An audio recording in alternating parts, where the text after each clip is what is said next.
আসসালামু আলাইকুম। আমি আমার গাছে থেকে দুইটা পেঁপে করলাম, দেখেন কত বড়। দেখছেন কি সুন্দর পাকছে।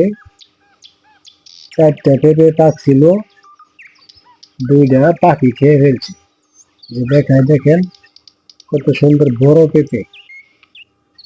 বাজার থেকে কিনে নিয়ে আসছিলাম, ভালো জাতের চারা। এটা কিন্তু অনেক বড়, প্রায় 2.5 কেজি বা 3 কেজির কম হতো না এই পেঁপেটা। এটা এখন কাটবো, দেখবেন বিচি কিরকম হয়, লাল কিরকম হয়। দর্শক, এখন দেখাবো আপনাদের আমার গাছে যে পেঁপেটা, দুইটা পেঁপে নিয়ে আসছিলাম। একটা মোটামুটি এতটুক বড়, 2.5 থেকে 3 কেজি পেঁপে হবে। চলেন যাই পেঁপেটা কাটবো, বিচি কতটি বিচি হয়, কিরকম লাল হয়, মিষ্টি কিরকম হয় আপনাকে দেখাবো। চলেন। এই যে দর্শক, কাটতেছে, দেখেন কত লাল হয়েছে। এই দেখেন কাটবে এখন, খুব সুন্দর পেঁপে।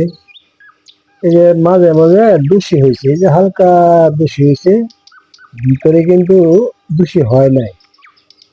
যদি আপনাকে কাছে দেখানো হয়, এই যে দেখেন ভিতরে কিন্তু খুব সুন্দর, ভিতরে কিন্তু নষ্ট হয় নাই। উপরে হালকা একটু গাছের ওই যে আরেকটার সাথে যে একটা সাথে লাগা থাকে, এই জন্য এরকম হয়েছে।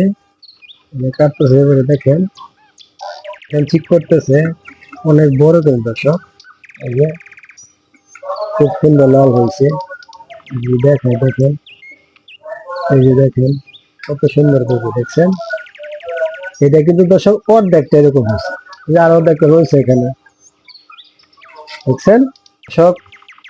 একটা পেঁপে থেকে কতটি চাক হয়েছে দেখছেন, অনেকগুলি চাকরি। এখন আমি খেয়ে দেখাবো এটা কিরকম মিষ্টি। চলেন যাই দর্শক, এই যে দেখেন। হম, ভালো মিষ্টি আছে। এই জন্য ভালো জাত দেখি পেঁপে লাগাবেন, খুব সুন্দর ফলন হবে।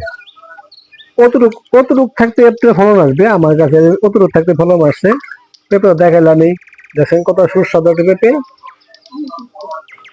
হয়তো খুব ভালো। ইনশাল্লাহ রাখলাম। আসসালামু আলাইকুম।